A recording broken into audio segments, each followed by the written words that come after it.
Live from our studios at One Television Plaza, this is WTAP News at 6. A man is arrested today after he allegedly set a vacant building on fire on 17th Street in Parkersburg. Good evening and thank you for joining us. I'm Phyllis Smith. Parkersburg police arrest a man in connection with yesterday afternoon's fire at a vacant building on 17th Street. Our Zach Shrivers is live outside the Parkersburg Police Department with more on the arrest. Zach, what do we know? Hey Phyllis, like you said, I'm right outside of the Parkersburg Police Department, and so far we haven't learned too much, but we do have the suspect's name and what he's charged with. Police say his name is Russell Erb. He's 26 years old and from Parkersburg. He's charged with second-degree arson and entry of a building other than a dwelling, and police say he could be facing additional charges. These charges stem from accusations that he used an accelerant to start the fire inside the building located in the 2000 block of 17th Street. He is being held on a $102,000 bond at the North Central Regional Jail. Now, this is video of that building from last night. When firefighters arrived just about 4:30 in the afternoon, they were met with heavy smoke and flames. Police say they found Erb near the building and quickly determined that he was the same person seen on surveillance video entering the building just before the fire started. Fire Chief Jason Matthews says his department was back at this abandoned apartment building in December as well. And while fighting that fire, Matthews says crews tore holes in the ceiling that allowed yesterday's flames to spread faster than normal. And Phyllis, while this is the second time that this particular building has caught fire in the last couple of months, it was also the second one yesterday. The first one was at a garage on Virginia Avenue, where Chief Matthews says there's evidence that people were sleeping there. There were no injuries reported in either fire. And on one more note, Phyllis, firefighters here in Parkersburg in 2020 responded to over 30 vacant structure fires. Now back to you. Zach Shrivers reporting live from Parkersburg. Zach, thank you. Turning to the weather now, meteorologist Kirk Greenfield joins us with the first look at your forecast. Kirk? Well, it's certainly cold enough to snow, but we don't have heavy snowfall at this point. We are anticipating flurries. When we take a look at the view here on the Highmark West Virginia Skycam, we see a really nice view there, but we're just at freezing. It feels like 26 because of the winds out of the north-northeast at 6. The relative humidity is just 64%, so the atmosphere is not saturated yet, and the pressure is 30.20 and continuing to fall. But when we look at the evening planner, we anticipate being just a couple of degrees cooler as we get to 8 o'clock and possibly snow flurries, as we'll see on the radar in a moment. But whatever we get will be preserved on the ground as we go through the overnight. Now, we'll talk about how much we'll survive to tomorrow and the extended forecast all the way through Groundhog Day when I return. Back to you. Thank you, Kirk. There is a boil advisory in Williamstown as there is another leak in the last 6 days. Mayor Paul Jordan says an issue with the main transmission system caused a massive and high-pressure leak. Crews in Williamstown began working on fixing the issue at around midnight until the water came back on at around 4:30 to 5 a.m. There will be a boil advisory going on until Friday after running tests on the water and fixing the situation for the safety of Williamstown residents.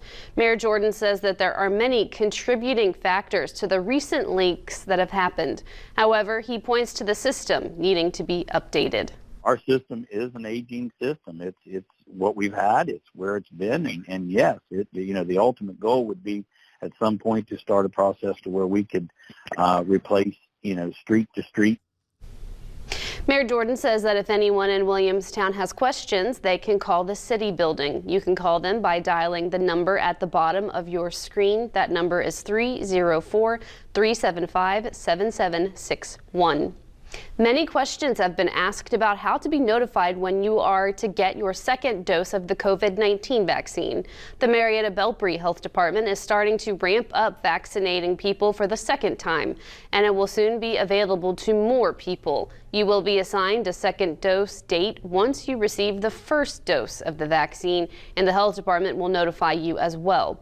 Ann Goon of the health department says that the people that receive the first dose automatically have a second dose reserved. in Ohio, they are automatically setting aside that second dose vaccine. So for those people, our first shipment was 400 doses. We got our shipment for second doses of 400. So we get that full amount. Even if not all those people are eligible yet, we have it already for them.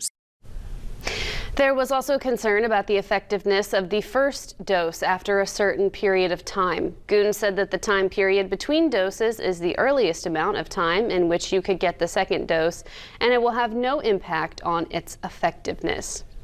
Since he took office 1 week ago today, President Joe Biden has issued a number of executive orders dealing with climate change, and that has leaders of coal and natural gas-rich West Virginia and people in our region concerned. Todd Boucher joins us live from the Digital Center tonight. He has reaction from the governor and local energy representatives.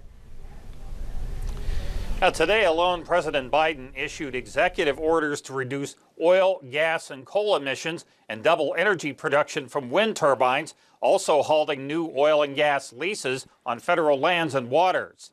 In the past week, the president also has signed orders stopping work on the Keystone XL pipeline. All these actions have been met with opposition by regional members of Congress and officials such as West Virginia Attorney General Patrick Morrisey. Morrisey was part of a suit seeking to halt similar orders from the Obama administration. And Governor Jim Justice, in his briefing this afternoon, was asked to weigh in on the issue as well. Maybe someday there'll be the ability to transition away. But if we do that today, and we really think we're going to do that, we will have blackouts, we will drive up electricity costs to our people, we will absolutely have chaos on our hands. And a representative of locally based Shale Crescent USA was also outspoken about the president's actions. Greg Kozera said a better way of reducing the nation's carbon footprint is to reduce imports of resources from nations like China that can be produced on American soil. We'll hear more from Kozera tonight at 10 and 11. Nearly every West Virginia and Ohio lawmaker who commented on the executive orders complained about the potential loss of jobs from the president's actions. And from a political standpoint, Phyllis, it should be noted, both states handily voted for then President Donald Trump in the elections of 2016 and 2020. Todd Boucher reporting live from the Digital Center. Todd, thank you. During his briefing on Tuesday, Governor Mike DeWine stated that he hoped to have all state school employees vaccinated during the month of February. Local school districts know the importance of getting employees vaccinated, given their extended time working in a crowded environment with students. Belpre City Schools said that about 70% of employees have expressed interest in the vaccine and hope to receive it in the coming weeks. They say that it's a good percentage, as that will help the school system develop herd immunity. Depending upon which experts you listen to, they're saying that herd immunity would come in around 70 to 80%, right? So for Belpre City Schools, 70%, we're pleased with that and feel like that will provide much greater protection for our staff who each and every day go and work with our students. So we're very, very happy to have that in place, and it's critical for us to be able to continue our operations. Superintendent Greenlee says that once the vaccine is distributed, there have not been any decisions made on easing safety procedures throughout the school buildings. He says it is still vitally important to wear a mask and social distance. Balloon professionals from across the world are helping to fight loneliness and spread some joy through the Balloon Buddy campaign. Victoria West, owner of Gift Gallery of Vienna and Balloons on Grand Central, is one of the balloon professionals taking part in the international Adopt a Grandparent movement. She is currently making balloon buddies to bring a little joy to the residents of Wingate Assisted Living. The goal is to spread some love in the community by gifting each one of the residents with a balloon buddy.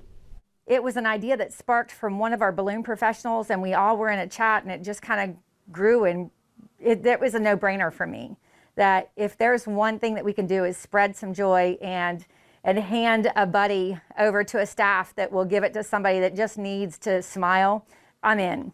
And I'm finding that the more of our community that finds out about it, they seem to be in too. So it's just a great, great event. It's a great campaign. The balloon buddies will be delivered once all of the residents are adopted. Information on how to adopt a resident can be found at Balloons on Grand Central's website. Still ahead, Governor Jim Justice says more vaccine doses are coming to West Virginia next week. Next at 6. And as the temperatures drop, the chance of flurries continue to increase tonight, but will they stick? That's next at 6.